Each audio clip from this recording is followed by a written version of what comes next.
that one of your teachers, two of them actually in the room, have graduated from Oakland at different times, one with master's, one with an undergraduate degree. So keep us in mind. It's a great way to earn a living while you're a student if you enjoy working one-on-one. If you find this peer review thing is something that you're good at, you should come look me up when you come to Oakland if you come. This is Charlie. He's planning on being a teacher. He just put in his STEP application. That means he moves from all of his courses in his major now to working on education. And this is Tyler, who recently graduated with his undergrad degree in international relations, right? Yep. And he's now working on a master's program because we have these neat programs where you can do a 4+1 and come away with a master's degree. And today they're going to be, they're going to model for you the process. They're both writing consultants and have worked in the center for over a year, and they're going to model the process. But what we wanted to do is start by just talking a little generally about what it means to give peer feedback. And we just wanted you to think about some of the reasons you would even be asked, instead of having your teacher just read your paper and give you feedback or give you a grade, why you might want to think about that, and why it might be helpful to have it come from a peer rather than from your teacher. Does anybody have any ideas about that? Why doesn't your teacher just give you the feedback? I mean, that's her job, right? So why would you benefit from first coming to a session like this and in your class partnering up? Do you think it's just because like your teachers don't have enough time and they don't want to do it? What are some of the benefits of getting feedback from somebody in your class? And I'm used to this. Don't all answer at the same time. My students never are like. Over here? Yeah. Do you have something? Yeah. Like, they'll actually tell you if it's bad without being like, you need to rewrite this entirely. They'll be like, oh, we didn't do like wording here. So it might be on what we call the later order concerns, where you're actually focusing in on a mistake. You know, who better to tell you that before it gets turned in and now you're held accountable for it in your grade? Anything else? Yeah. So that you will understand it more, or you think they understand it more? Okay. Anything else? What can a peer, somebody who's your own age and maybe who's read the same thing that you've read and been asked to do the same assignment, provide for you that maybe the teacher can't? Can I see where you're coming from and like maybe they'll understand what you're trying to say? Yeah, you tend to speak a language that's closer, right?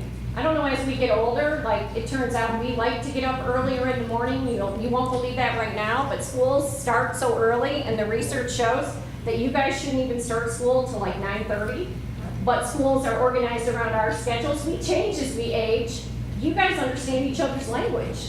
Well, I kind of do the same assignment, so like that cares about like each other, what they do. Yeah, has anybody ever gotten an assignment and you thought it meant this, and you started writing, and then you turn to your friend and you say, you know, I'm really having a hard time with this, and they say, well, why? You just do X, Y, and Z, and it sounds like what they thought you were supposed to do and what you thought you were supposed to do were completely different. And then you're both motivated to compare notes, look back at the assignment and say, what were we really asked to do since we came up with something so different? So this feedback, first of all, it's a safe second set of eyes and ears from somebody maybe you trust. It takes time. Initially, being honest, what you talked about over there, doesn't always happen. And that's one of the biggest problems that we find. Nobody wants to say anything bad to each other. So we just say, oh, it's really good. But it helps you create new ideas, like I found, and they found it too. Having someone in your own peer group raise a question that they wanted answered and you thought, oh yeah, that probably would be good to address. What if you're 2 pages short and you just didn't know what questions to answer, and they say, well, if I was going to read a paper on this or write it, I would want to know this, this, and this. All of a sudden, you now have some new ideas to fill in the paper. And constructive criticism, and that's really the catch. That's what we're talking about today. Criticism is in there, but we don't do it just to fill time. And we don't do it just to find errors. There's actually a rationale involved in what we talk about. And Charlie's going to talk to you about the hats that you're going to balance as you're working as a peer reviewer. Yeah, so as a peer reviewer, as writing consultants like Tyler and myself, there are a lot of aspects, different elements, situations in each session peer review that kind of call for you to put on a hat of sorts. And these are our list of hats right up here. So I'm just going to go through them one by one, kind of talk about how each one helps during the peer review and what you kind of get out of it as a student helping or working with another student. So if we look first at the ally, this one is a little easier in peer review. You know, you're working student to student. There's more of that friendly nature between the two of you. So you can offer support, you can be sympathetic, encouraging, helpful, and you're explaining things in ways, as Sherry had said earlier, that you each can understand. And this is more helpful, like in peer review, as we had kind of pointed out the differences between instructor feedback and doing a peer review with a classmate is there's more of like a dialogue. You can talk to each other, you can build off each other's ideas, and really figure out what it is you want to say, kind of ideas you want to put down on paper. Moving on to the coach. Instruction, directing students, standing on the sidelines, suggesting, asking questions. For this one, for me personally, I like to tie in the idea of the assignment, kind of looking at assignment prompts, looking at the guidelines, the way, the expectations for the paper, and using those through your peer review to kind of help your classmate refer back to what the expectations of the assignment are, making sure they're hitting on all of those, meeting the guidelines, everything like that. Commentator. So describing process, proceeding more broadly, providing strategies that will help in the future, and kind of looking at the bigger picture. So one of the major things that we focus on in the Writing Center, and something that I would encourage all of you to think about in your peer review sessions, is while you are kind of working on one assignment, one paper, you're not really there to just kind of perfect the paper, right? You're kind of trying to help build each other up, make yourselves into better writers for future assignments, future papers, because writing's not going to go away. It's going to be in every class you take, and it's probably going to be in a lot of fields that you guys end up working in. Collaborator. So recognizing, knowing what the student is writing about, remembering that it's a student's paper, offering support, but not really writing the paper. This one kind of goes hand in hand with ally. You get that dialogue between the two of you, you can collaborate, build on each other's ideas, but then it's important to know that you should be taking a step back. You're not trying to really instruct your classmate or another student on what they should be writing. You're trying to tease those ideas out of them, help them structure their paper themselves, really get their ideas down, and create a strong paper. Right, you don't want them to write the same paper as you, right? You want them to write their own unique paper. Exactly. So moving on to the writing expert. An expert is in quotation marks. I urge you to notice that. So it's assumed sometimes that maybe you are more knowledgeable in the writing, but that's really not the case. And it's important to kind of point that out. You don't really want to have like a power dynamic of anything, right? You're both in this together. You're working on the same assignment. So it's not bad if you don't know something to kind of say, I don't really know exactly what's going on here, you know? So you can both work together to look up, find the answer that you're looking for, and really create the paper together. The learner. This is actually my favorite one. I think it's the most important personally. In all of my sessions and in your peer reviews, it's very important to ask a lot of questions of the individual, your classmate that you're working with, because then you can get a better understanding of the words that they're trying to put on the paper and the ideas that they're working with. Sometimes clarity can be an issue, so you may not know exactly where the paper is going. So kind of getting that information from your classmate or your peer can really help you to help them. And then finally, the counselor. Offering support and suggestions, referring students to other services or workshops, speaking with the director about troubling issues. So sometimes, and this is something that I know Sherry and Tyler can agree with me on, we'll see sessions where students are pretty stressed out with work. You know, assignments are piling up, due dates are coming up, the paper is kind of stressing you out, you don't know how to start, you're having trouble finishing, and it's tough sometimes to kind of help manage that stress and create a really comfortable environment within the peer review or the session. And sometimes you aren't the best resource to help deal with some of those issues. So it's always important to acknowledge those and maybe refer your classmate, your peer, client, whatever it is, to the resource that can help them out. So you can really think of a writing consultation as kind of like complementary roles and knowledge, and it shifts back and forth. There are some things you know a little more about. You might have paid attention more to one part of the assignment than your partner did. But there are also those times when you're thinking, I think I might know what she's trying to say, but I better ask. Because what happens is, especially if you're like a really good writer in the class, and I'm sure there are some of you in here, sometimes other writers will defer to you. If that person says to you, you know, or if you say to that person, were you saying X, Y, and Z? They'll nod their head thinking, oh, that's a better idea than what I had. And so it's often better to ask, what were they trying to say? Because you might overwrite their ideas. You might give them different ideas. And maybe it turns out the ideas that that person had were actually pretty compelling and they didn't get a chance to express them. So as you can see, that's kind of a complicated role. But we want to make it simple for you and provide a model dialogue for you. And so we wanted to give you a process that would help you understand how to get started. We don't want to come in here and make it so complex that none of you want to say anything. So this is where the tips and tricks come in. As I said earlier, my name is Tyler. So, I have a question for you guys. I assume you guys have all read your friend's papers before. Either you've been asked or you've been assigned in the class to do that. Show of hands, who here just immediately jumps into kind of fixing the grammar, fixing if something's wrong with the sentence? That's completely fair. Now that it's looking more realistic. I was the exact same way in school before I started working here at the Writing Center. And one of the things I quickly learned is that if you really want to have a deep impact on someone's paper and hopefully help improve their grade and help them improve as a writer for future assignments, is that you want to prioritize things a bit differently. At the Writing Center, we divide our issues into two columns. We have first order concerns and later order concerns. First order concerns are always what you're going to want to hit first when you're working with someone. They are bigger overarching issues. They can relate from everything to the structure of the paper, to the purpose of the paper, the organization, just so that these bigger issues can be fixed before you start addressing things like grammar and like sentence structure.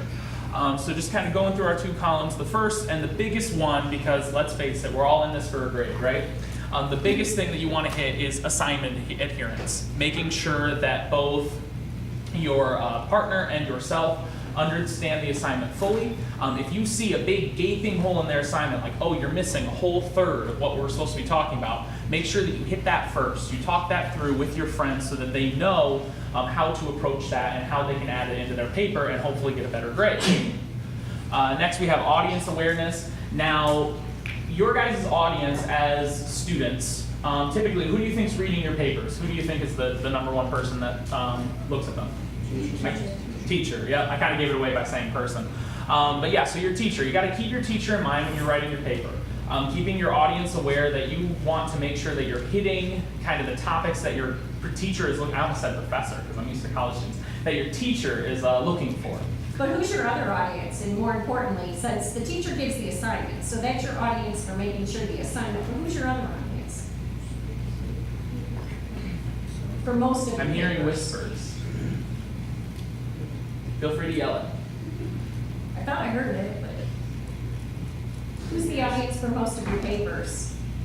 Is it some professor or some obscure place? I'm hearing peers. Yeah, it's often your peers or they give you some specific audience, right? So if you have a group assignment, maybe you're presenting to other people in your group, maybe your peer reviewing, you guys are trading papers. It's not just you with the one friend. Your audience will vary and it's important to keep them in mind. So if you notice that someone is just straying off the course, someone is, completely either using words that don't even apply to the audience you're talking about, make sure you hit that with them and help them, guide them back in the right direction. Next we have purpose. I'm sure, I know I did this in high school, my freshman year. My papers would go all over the place. They'd be here, here, and here, completely miss the point of what I was supposed to be hitting. The purpose of your paper is making sure that it's focused on the goal of the paper itself. If you see someone going off on a side tangent or bringing in something that doesn't even necessarily fit with the rest of what they're saying, make sure you tell them that. Tell them, hey, could you do a better job of tying this back to your main point? Could you do a better job of etc.? So make sure you're hitting that. Next we have organization. So overall, your paper should be kind of a linear story, right? You start with your introduction, go through your body paragraphs, you make all your main points, and then you get to the end, right? Now sometimes things can kind of be wonky, they can be out of order. And when you notice that when reading someone else's paper, or if you notice it in your own paper, what I find is really helpful is kind of just sum up your different paragraphs in one sentence and put the sentences in an order that makes sense. Make sure you're organized in a way that properly hits the goal for the assignment. Development of ideas. So a lot of the times when you're peer reviewing with someone, they've got sections missing from their paper. Maybe they're not sure how to start their paper. It's never a problem to just sit down and outline with someone. Make sure you expand on what their overall goal is and help them develop what they're going to do with the paper itself. Transitions are incredibly tricky. I will throw that out right now. Making sure you're moving from one idea to the next in kind of a seamless way instead of just a jut, next topic. It is really difficult, even for college students. And so when you see that in someone's paper, make sure you're talking it through with them. It will not only help them get better, but it also help you get better, because it is always good to practice, right? So while you're helping someone else, you're growing yourself during that process. And finally, we have appropriate support for claims. Now, I gotta ask, because I'm not sure what high schools are currently doing, citing sources.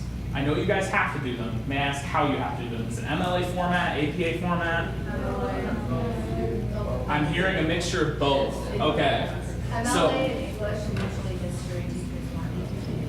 okay, well that actually makes a lot of sense, because when you start going to the fields that you're going into in college, you'll find that the different fields kind of decide whether or not they want to use MLA and APA. It's all based on what they want to focus on. But citations are very mechanical, they're very rigorous. You just have to memorize them at a point because it's just the same structure.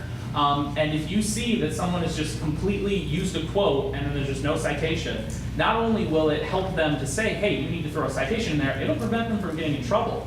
Because when you move on, missing citations is a really big deal, because effectively it's just stealing someone else's idea and passing it off as your own.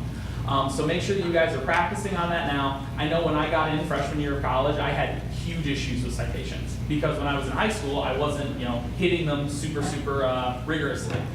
So making sure that you guys keep that in mind when you're going through these papers. And related to that is what the appropriate support is, what kind of evidence, and it's related to documentation, because you have to know if you're making claims about health, then are you using the right kind of sources with the right kind of information? And it turns out we often use APA as you move through and into college, because APA is about research studies, and we want to know it's current. So we would find name and date. So it's about the type of information and how the information is cited. So yeah, so that wraps up the first order concerns. And now that I've kind of laid them out for you guys, does it make sense why we want to hit those first? They're much bigger issues that will affect the grade of the paper way more than just missing commas and run-on sentences. They're larger aspects of the whole assignment. So if you address those first with your friend or with your peer review, it'll help make sure that they're addressing the larger parts of their grade instead of focusing on, I figured the second column is pretty self-explanatory. You guys kind of get the sentence structure. I don't think I need to go through and explain that, but basically it's a list of priorities, and making sure that you hit the big priorities first is really important to effectively helping yourself and your peer review. Because ultimately we find a lot of times people will fix errors. And why do you suppose that happens? It's a lot easier to fix mistakes, errors. The wrong date, missed citation, commas. Those are easy things to fix, but you know what? You can fix them all and the paper can still fail. It can fail to persuade an audience, it can get a terrible grade. And the worst part is if you spend a lot of time doing those things up front, and then you find out that a lot of the information in the paper isn't appropriate, you are now going to cut out a bunch of sentences that you spent 15 minutes, an hour, several hours reconstructing, and then you find out they don't even fit in your paper. So that's another reason why we think in terms of first and later. Now what we're going to do next is we're going to take a little sample paper. And I'm going to show you the first 3 paragraphs of it before they model a peer review dialogue. And I want you to think about those first order concerns. As you look through those first 3 paragraphs, I'm not going to ask you to yell it out. Just think to yourself, what do I think are the most important first order concerns? Just by looking at these 3 paragraphs that should be addressed if I were going to do peer review on this paper. And maybe some of you have read The Lord of the Flies. I haven't read it since 9th grade. How many of you have read The Lord of the Flies? I know it's less represented because it was written in '54 when I was a student in the 80s in high school. It was read quite a bit. I want you to look at the first 3 paragraphs and ask yourself, what do I suppose is most at issue that we've talked about? But the assignment was to look at this in relationship to the TV series Survivor.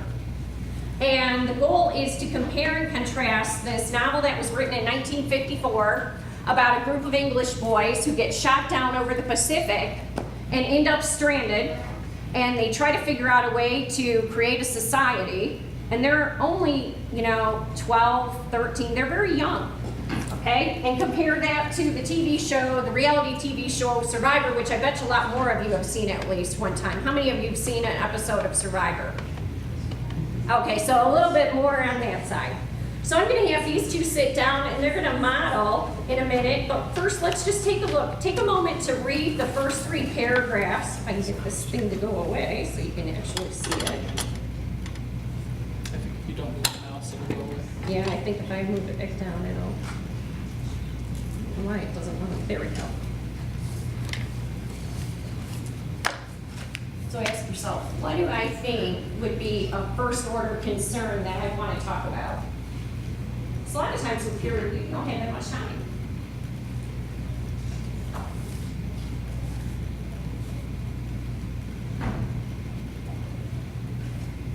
Remember, the goal is to compare and contrast them to each other.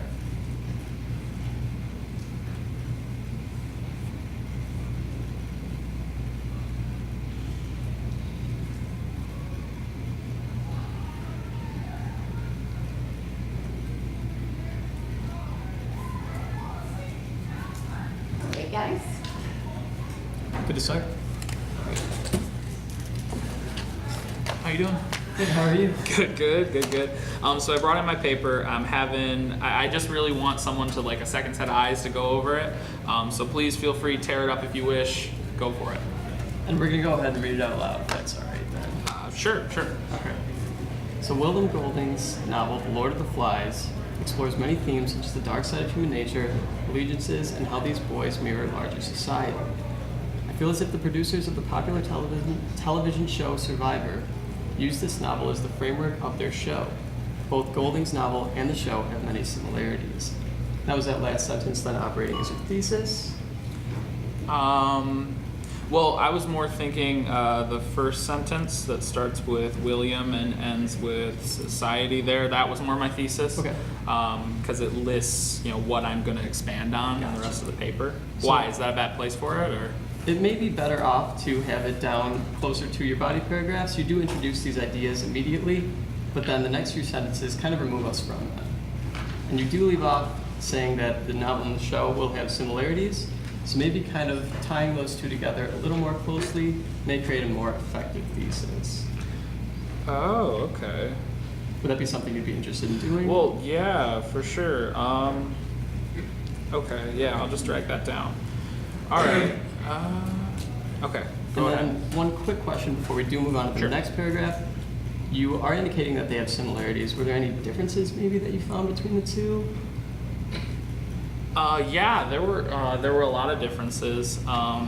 There were in Survivor, they have men and women in there. In Lord of the Flies, they only have boys on the island. The ages are pretty different. I guess I could go into those. You think I should go into those, or? It looks as if the assignment prompt is really to look at a comparison and kind of contrasting the two as well. So, Okay. do you know if you spoke to any of those differences in this paper? or- No, Okay. I definitely probably should include those in. All right. Yeah, so we'll see if there are places where maybe we can address those as we go forward. Okay, thank you. Yeah, no problem. So moving on. Yeah. When the show Survivor premiered, I immediately thought of the novel Lord of the Flies. The novel is about a group of schoolboys who are shipwrecked on a deserted island.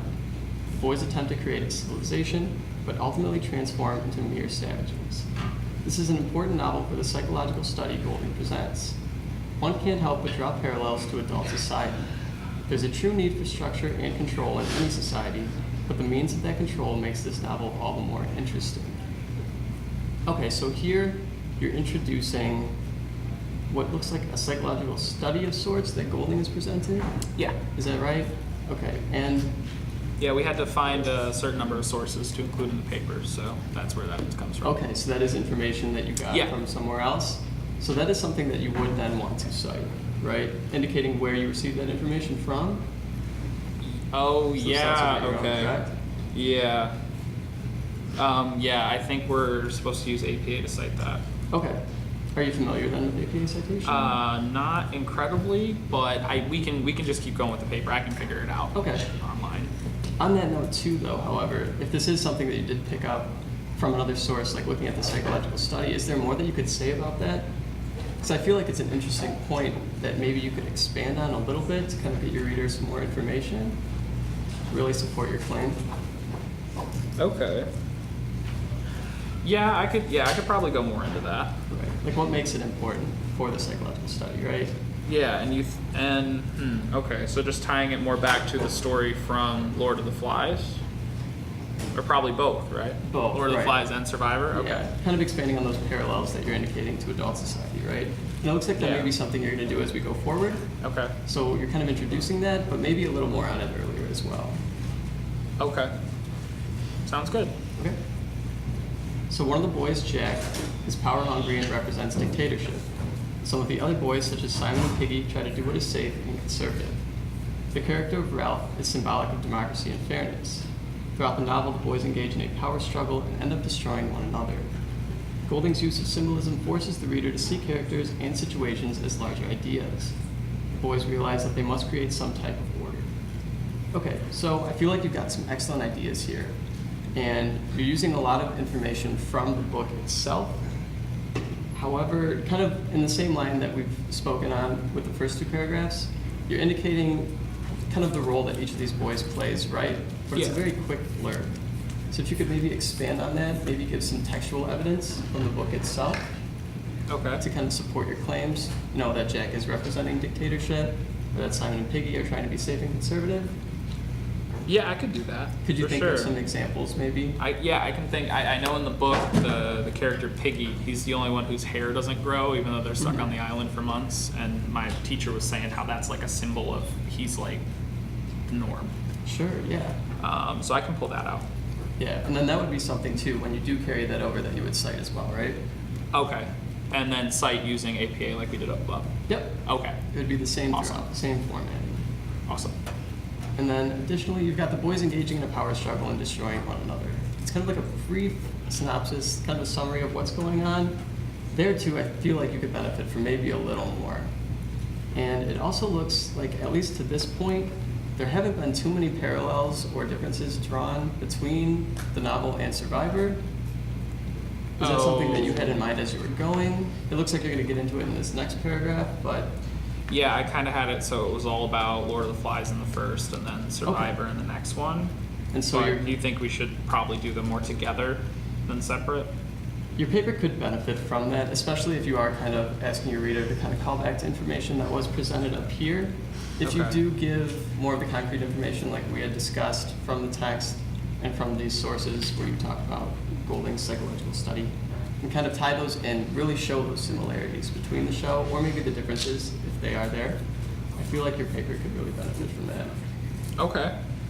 Oh, that sounds awesome. Yeah, is that something you Alright. want to do then?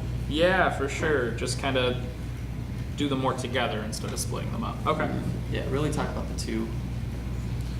All right, similar to the television show Survivor, boys hold council meetings, use objects as a symbol of strength, and use fire as a symbol of hope. See, these are a lot of Oh, the sorry. really big similarities. Okay, between the two? Yeah. So this is really where you kind of Yeah. bring them both together. I remember watching the show and observing a contestant who won a physical contest against the other players. This person was given a pillow to use, whereas the other contestants had nothing. The pillow symbolizes power, as did the conch in the novel. So I feel like you've got some great ideas working here, really showing the similarities in symbolism, and especially as it applies to kind of power dynamics between the two, the show and the novel.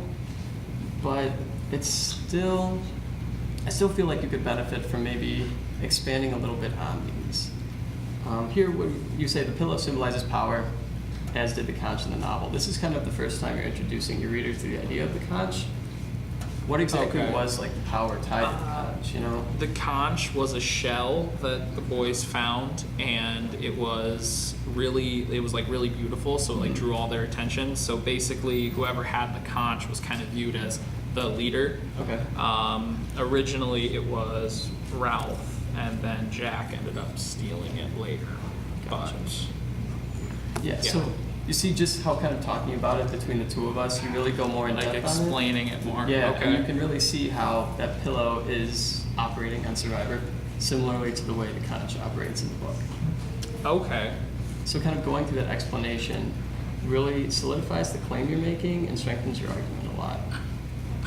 Okay. Well, I just assumed that my teacher would know about the conch. Is it better to expand on it still, or?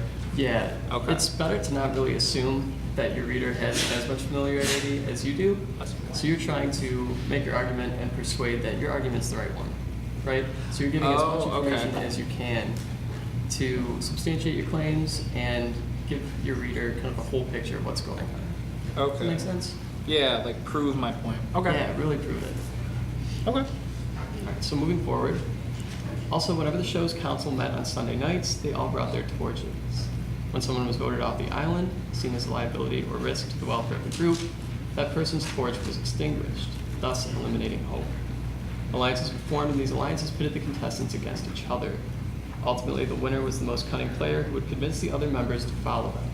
This is exactly the situation that occurred between Ralph and Jack in the novel. So then kind of going off what you just asked, really assuming your reader's knowledge of the novel and the show itself, here, the only real tie is in this very last sentence. This is exactly the situation that occurred between Ralph and Jack in the novel. What is that situation? See, Ralph and Jack, they ended up fighting over what was the best way to survive. Okay. And Jack is more of the angry one, is probably the best way to put it. He's more of the angry one. So he ended up stealing the conch, like I said earlier, and the two of them just kind of fought back and forth, and people kind of picked sides, and it ended up being into a really huge fight. So probably I should explain that more, Sure.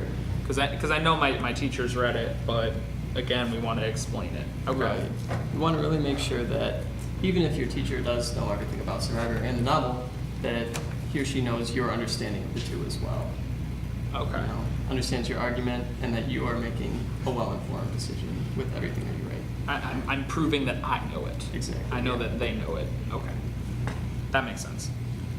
And then additionally, it looks like there may be kind of some dissension between these two ideas here, with the people being voted off from Survivor and kind of the situation that you just described between Ralph and Jack in the novel. So this could be an instance maybe where you indicate that while there are some similarities in these two situations, maybe they are a little different. Like the power dynamics are there, but they're skewed a little bit too. So that's where you could kind of fold that Yeah. contrast in as well. I guess nobody beat each other up in Survivor, but there was a lot of beating up in Lord of the Flies. Okay. Okay. Yeah, that could be a good point to make as well. Kind of the Okay. difference that between the ways in which power was kind of contested over or achieved between the two, especially if, as it seems, it's kind of a major point in like throughout your paper, is kind of the power relations, the dynamics, and the struggle. Okay. Yeah. So is that something that you would consider doing as well? Well, for sure. Okay. All right. So moving forward, it looks like this is your conclusion. Yes, this is my Okay. conclusion. So William Golding's novel allows the reader to explore human nature and mankind. Often we do not like to face the psychological aspects of our being. Survivor emulates the same underlying motives that form our nature. So here it looks like you're doing what's meant to be done in a conclusion, kind of hitting on your main points one last time. However, it seems like there is a little bit of separation between these ideas and the ones that you have presented thus far. So, especially with this last one, Survivor emulates the same underlying motives that form our nature. We've kind of been talking about the similarities between the novel and the show Survivor, right? To this point? Yeah. But here you're kind of expanding and moving it to more of like a human nature element, which possibly had you expanded, as we discussed earlier, on this Yeah. psychological study that Golding was possibly proposing with this novel. Yeah. Could be a nice callback and a good tie-in. So if that's something Okay. that you were considering pursuing, maybe a little more on that, if Well, it yeah. doesn't distract from kind of your main Mhm. ideas.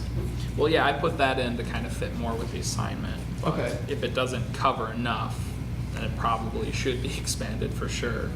Yeah. Okay. Yeah, because definitely, like with your conclusion, you do want to indicate that you're hitting on everything that you kind of discussed earlier.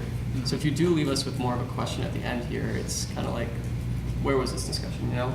Okay. It's kind of an idea, it's an interesting idea, so Yeah. it's something I kind of want a little more on, you know?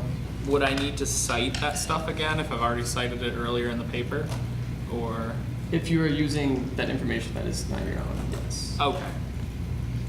Okay, should I be using information that's not my own? Or, You would want to use information from other sources, like the Okay. book, and like you said earlier with this psychological study by Golding, if Yeah. it was from an outside source. I know, it just, sorry. Like, I don't know if he had like researched that and found something on it. But if it was from an outside source, any information from an outside source okay. that is not your own, that you're using to substantiate your claims and support what you're saying, you would want to cite. Okay. Because A, it's not your own, and then B, you show where you're getting the information from, and you're showing that this information is credible and worth looking at too. Okay. So a And lot. why don't we stop right here, Go ahead. and obviously they didn't get to some of the later order concerns, which they would want to talk about, and we can have you identify. But if we go back to that list of first order concerns, what came to mind when you saw, we'll go back to those first three paragraphs, what came to mind when you looked at those first three paragraphs? You gotta give these two a hand. Yeah. Neither one of them have read the book in years. I thought This poor guy has never read the book before, so he's struggling and he's trying to act as if he has. And they have to do it in front of a group of youth, of a large group, and they just found out what they were going to be role-playing this morning. So I think they did a great job. But I want to know, what came to mind when you saw these first three paragraphs? You don't have to have read the book to feel that something was missing. And where would you put it in that list? It doesn't even talk about Survivor that much. Yeah, development, right? I mean, if you look at it, there's some good ideas in here, right? But Survivor kind of falls out of the discussion most of the time. And we have some good ideas, but it's kind of goes back to what Tyler kept saying. I thought the teacher already knew this. The teacher read the book. Why do I have to give her the evidence from the book? And then the comparison with Survivor, he's kind of assuming that the teacher will also know what's relevant from Survivor. And I would say that, wouldn't you too say that a lot of times when we see literary analysis assignments, those are the key problems? It's like, I'm writing for the teacher. Of course the teacher already knows that, but I think when Tyler summed it up by saying, oh, but I have to show the teacher that my argument makes sense and that I understand it, and that was that key learning moment. Like, I can't assume that she, first of all, does she believe the same things I believe about Survivor and Lord of the Flies? Maybe she would have written an essay that said they were completely different, even though on the surface they look like they are. And it doesn't really matter what she believes if you can convince her that you know what you believe, and you used evidence from two different places to show that it makes sense to you. She's going to say, you know, I never thought of it that way before, but this student has made a compelling case, and I can see it. And that was the key thing, to help you see it. Well, what are some of the later order concerns that we didn't get to that you would want to help this person before they left? You know, because he could go off and he could develop the argument, but if he turns in this paper without some of these things addressed, there's still going to be problems. Yeah. Counter-argument? But- Counter-argument.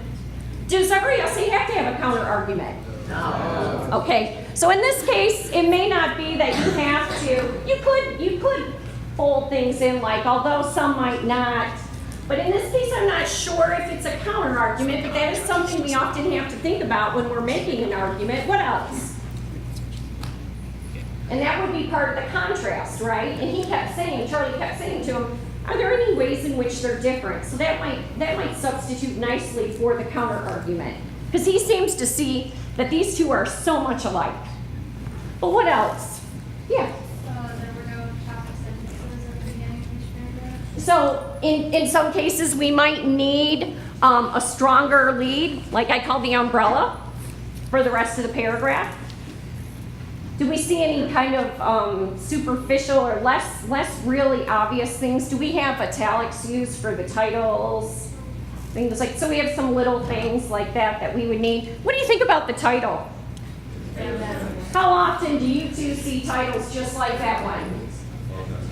Yeah, I get so tired, I'm like, you want to start from the top down to wow people, and telling me that you're writing an essay on Lord of the Flies that's supposed to compare and contrast it with Survivor, it just doesn't cut it.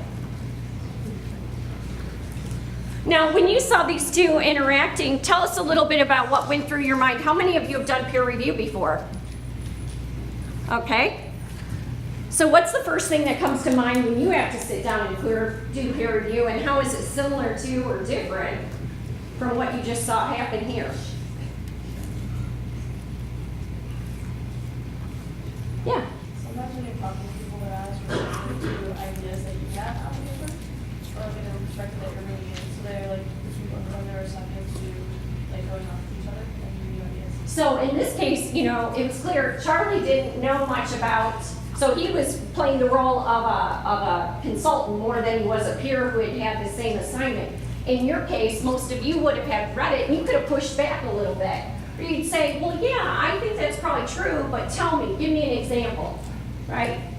What else?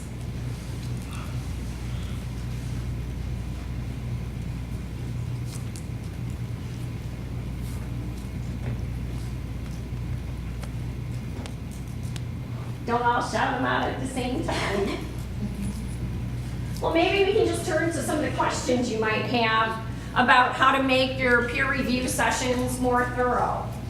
One of my favorite assignments to give students to take it seriously, because I find a lot of students don't take peer review seriously. They're like, listen, I'll handle my paper, you handle yours. I'm gonna sit here and I'm gonna do this little activity because you said I had to. And many times students assume that I just didn't have anything to do that day, so I wanted a break, and you were gonna make my job easier. So I started giving a grade to both people for the revision. So I said, listen, you did peer review, you're both gonna own the grade that both people got on the paper. And it was amazing how people changed their perspective about how much time they put into the peer review. I noticed the conversations got a lot richer. Now, I'm not saying every idea that they offered each other was stellar, but I found that they read the paper with more enthusiasm, like, oh my gosh, this is gonna be my grade too, I better do a better job. And how many of you feel like when you do peer review, you really almost take it seriously, like this is my grade, or this is my responsibility to my friend? You do, good. Because sometimes just having a true sense of purpose, you might recall at the beginning when they were talking about the things you need to look at, Tyler talked about purpose. Your purpose for your paper is different from the assignment, isn't it? Your purpose is, what argument do I want to make in my paper? The teacher doesn't determine your purpose. The teacher gave you an assignment that helps shape the constraints of what you're going to be able to do. But if you don't have a clear sense of purpose in your paper, then it kind of falls flat. And as a peer reviewer, one of the most important things you can do is expect them to have a purpose and to hold them to it. And to take it seriously, to say, I'm taking your paper seriously, even if you come in and go, well, I didn't really do. No, treat it like it really is important. You're telling me this is what you want to accomplish in this paper. Here's what I want to know. Here's what I already know, and to push back nicely a little bit. Now, how would you two unpack what would you do differently if you had read this book? If I had read it, I won't lie. We both forgot that Golding was the author of the novel. I read it 6 I'm years sitting there ago. going, shh. I read You guys it. probably noticed that slippage. I read it 6 years ago, so I probably would have changed. We both would have changed that up a bit. yeah, definitely that for sure. Had I read it, I would probably be more familiar with the similarities and differences. And so instead of asking more of those kind of like wide open-ended questions, they may be a little more directed, kind of looking at instances where there may be more contrast or where the similarities may be worth expanding on, but not having that, is kind of difficult to kind of urge, In a situation where I was the one doing the peer review and I was helping someone else, you walk a fine line where you don't want to tell the person how to write it. You know what I mean? Like, you don't want to write their paper for them. But you also want to make sure that if you're aware of, if you're aware that there's definitely more, tell them, I know there's more differences here. I know there's more similarities here. Like, Let's make a list. we both read right? it. And let's talk about a list. And and we pick out ones that you would want to see put into your paper, things that you think you're confident enough to expand on, and then go from there. You guys have a very fun opportunity in the fact that when we meet people in the College Writing Center, I've usually never had a class with this person. I've never met them before, like it's completely new. But you guys kind of have an advantage that you're in these classes together, you have the same teachers, you're learning the same content. So take advantage of that. You guys know how you can help each other the best. And trust me, you'll both end up being a lot happier for it. You'll end up with better grades for it. So You could, one thing you could do is say, make a T-chart. How is Survivor similar to the novel? How is it different from? And then add them up. Do I think it's more different or do I think it's more alike? If you get stuck. Well, yeah, and I'm thinking right now, start of October, right? You guys probably already have some writing assignments that you guys are going over right now. And maybe you guys will think about doing peer review and getting some help from your friends and hopefully employing some of these tactics. So feel free. And to be honest, you saw there were some times when Charlie struggled, he didn't know what to ask. Again, you have the benefit of the fact that you know the assignment and you read the same text. Although, let's be honest, sometimes you didn't read it as closely as you should have. And so you're probably learning some things like, oh, I need to go back and reread that section again. But you do have that benefit. And anything you do beyond just burying your face in the paper and fixing commas and semicolons is probably going to be better than what somebody had when he or she was alone, just writing the paper. Again, you're that audience and you're holding them to that purpose. For sure, for sure. Any comments or questions? Did you notice that pivotal moment though, when he got to the point that Survivor was missing? It took a little while, but he kind of got there and he's like, Survivor doesn't really seem to be in here all that much. He didn't say it like that, but it was that key moment where it's like, where is Survivor here? It's supposed to be a comparison contrast paper. For sure. Feel free to ask us whatever questions you want. Teachers want to kind of weigh in on this and how it reveals what you're hoping to happen. I think one thing that's important to emphasize that was emphasized this morning is the idea that, like, your example today is based on literature and it's very similar to something that you might be assigned in a writing class, but the students that were in this morning talked about how at the Writing Center they help people who have a wide variety of assignments and a wide variety of topics. They said that they see a lot of lab reports from people taking biology. They work with a lot of people who are like PhD students. One of them used an example this morning of a dissertation written about airbag science or something like that. So there's a lot. It's not just in isolation in English class that you're going to need to understand how to write and how to seek out the resources that you need to become a better writer.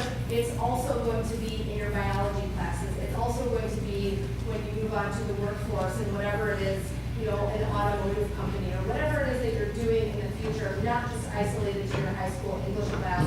And it's important to kind of take advantage of the focus on writing in your English classes now, so that when you have to do that writing outside of English class where it's assumed that you already understand how to be, produce a good piece of writing, that you produce a good piece of writing. And that's pivotal right there. The most important time to go to a writing center, to be honest, isn't for your English paper.